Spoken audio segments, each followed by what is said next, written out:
सपनों की दुनिया में अब एक नई चमक लाएं। अपने घर की रौनक में चार चांद लगाएं। थकी हुई दीवारों में नया जोश ले आएं। इंटेलेक्स पेंट्स के संग जिंदगी में कुछ अच्छी यादों को बनाएं। संपर्क करें 1800-2123-494 पर। रोल। नमस्कार, मैं हूं प्रमोद और आप देखना शुरू कर चुके हैं दी-सड़कनामा.com। आज हरियाणा के मुख्यमंत्री के रूप में नायब सिंह सैनी ने फिर से शपथ ले ली है। जी हां, हम आपको बता दें कि हरियाणा में नायब सिंह सैनी समेत 14 मंत्रियों ने शपथ ले ली है और मंत्रिमंडल है वो तैयार हो गया है। अभी तमाम मंत्रियों को विभाग है वो भी बांटे जाएंगे, लेकिन सीधे तौर पे कह सकते हैं कि आज इस शपथ ग्रहण समारोह में जहां भारतीय जनता पार्टी शासित कई राज्यों के मुख्यमंत्री, उप मुख्यमंत्री पहुंचे, वहीं एनडीए के घटक दल भी पहुंचे, उनके नेता भी मंच पर मौजूद थे और प्रधानमंत्री नरेंद्र मोदी ने तमाम मंत्रियों के साथ फोटो खिंचाई और उनसे जो है बातचीत भी की। यानी कि सीधे तौर पे कह सकते हैं कि आज हरियाणा के पंचकुला में दशहरा ग्राउंड में ये शपथ ग्रहण समारोह आयोजित किया गया था, जिसमें 1 लाख से अधिक लोगों ने भाग लिया और इस शपथ ग्रहण समारोह के जरिए ये संदेश दिया गया कि हरियाणा में अब 36 बिरादरी की सरकार है, क्योंकि जो मंत्रिमंडल बनाया गया है उसमें जो है अलग अलग, अगर हम जातिगत हिसाब से देखें तो अलग अलग जो वर्ग है उनको प्राथमिकता दी गई है। यहाँ पर ओबीसी, जो कि भारतीय जनता पार्टी का कोर और मूल वोटर कहा जाता है, मूल ओबीसी को स्थान दिया गया है।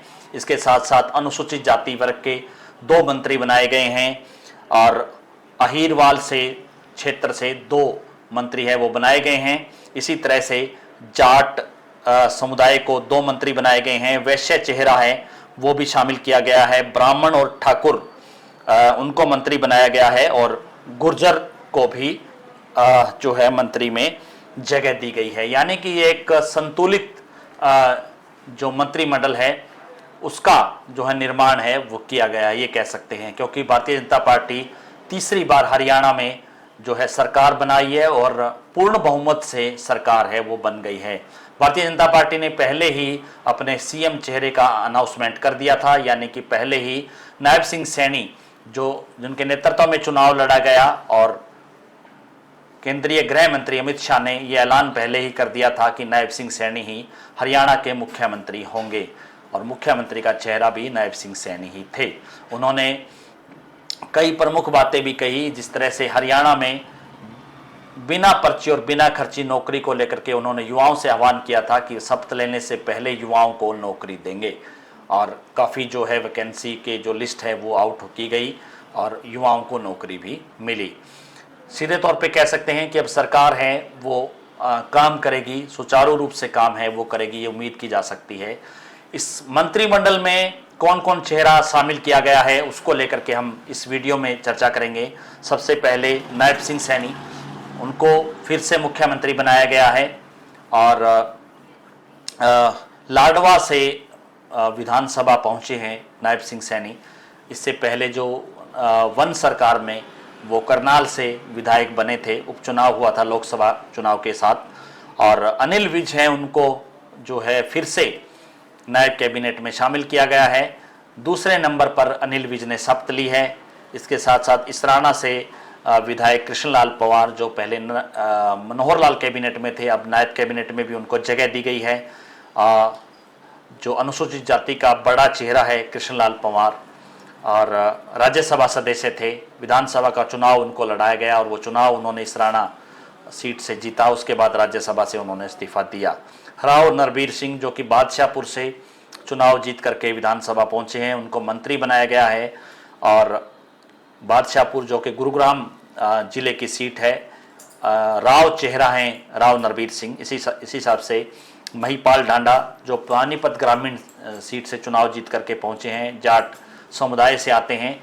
पहले नायब कैबिनेट में उनको जगह दी थी और नायब सेकंड यानी दूसरे कैबिनेट में भी उनको स्थान दिया गया है। इसी तरह से विपुल गोयल की बात करें तो फरीदाबाद से चुनाव जीत करके वैश्य चेहरा हैं विपुल गोयल, और विपुल गोयल जो कि मनोहर लाल वन कैबिनेट में उद्योग मंत्री थे, अब इस बार नायब कैबिनेट में भी उनको शामिल किया गया है।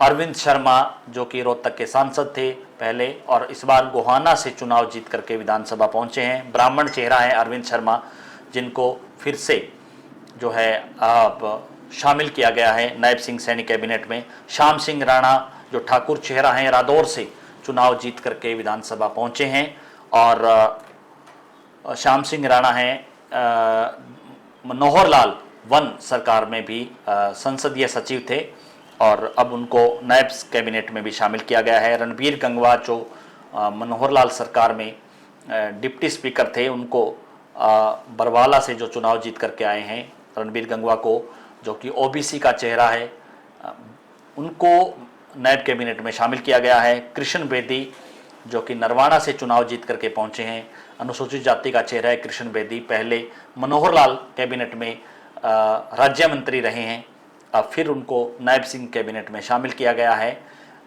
कृष्ण बेदी हैं, वो इस बार नरवाना से चुनाव जीत करके विधानसभा पहुंचे हैं। नरवाना जो सिरसा लोकसभा क्षेत्र का हिस्सा है, जहां पर एक ही सीट भारतीय जनता पार्टी को मिली है, वो नरवाना, और नरवाना को प्रतिनिधित्व मिला है। कृष्ण बेदी है वो मंत्री बन गए हैं। इसी तरह से श्रुति चौधरी हैं, उनको मंत्री बनाया गया है, जो कि तोशाम से चुनाव जीत करके पहुंची हैं। चौधरी बंसीलाल की पोत्री हैं श्रुति चौधरी, और उनकी राजनीति को आगे बढ़ा रही हैं। आरती सिंह राव हैं, अटेली से चुनाव जीती हैं, और जो कि केंद्रीय मंत्री राव इंद्रजीत सिंह हैं, उनकी बेटी हैं, उनको मंत्री बनाया गया है। तिगांव से जो गुर्जर सीट चेहरा हैं राजेश नागर, उनको मंत्री बनाया गया है। और गौरव गौतम जो कि ब्राह्मण चेहरा हैं पलवल से, उनको नायब कैबिनेट में राज्य मंत्री के रूप में शामिल किया गया है। इसी तरह से ये नायब सिंह सैनी समेत 14 मंत्रियों ने आज शपथ ले ली है, और बहुत जल्द इन तमाम मंत्रियों को विभाग भी बांट दिए जाएंगे। तो फिलहाल नायब सिंह कैबिनेट बन चुकी है, और अब जो मंत्री हैं वो अपना कार्यभार संभालेंगे, उनको विभाग दी जाएंगे, उसके बाद कैबिनेट की मीटिंग होगी और विधानसभा सत्र भी होगा। और नायब सिंह कैबिनेट बनने के बाद अब नज़र रहेगी कि नेता प्रतिपक्ष कौन बनता है, और कांग्रेस ने भी अपने विधायक दल की मीटिंग कल बुलाई है, और उसमें ऐलान होगा कि नेता प्रतिपक्ष कौन बनता है। उसके बाद पूरी विधानसभा है वो तैयार होगी, और क्या क्या मुद्दे रहते हैं और क्या क्या जो काम होते हैं उनको लेकर के हमारी नज़र है वो लगातार तमाम गतिविधियों पर बनी रहेंगी। तो ज़्यादा से ज़्यादा इस वीडियो को आप शेयर जरूर कर दीजिए, और कमेंट सेक्शन में आप अपनी राय जरूर दीजिए। इस पूरी कैबिनेट को लेकर के आप क्या सोचते हैं, आप हमें कमेंट सेक्शन में अपनी राय जरूर दीजिए। बहुत बहुत शुक्रिया।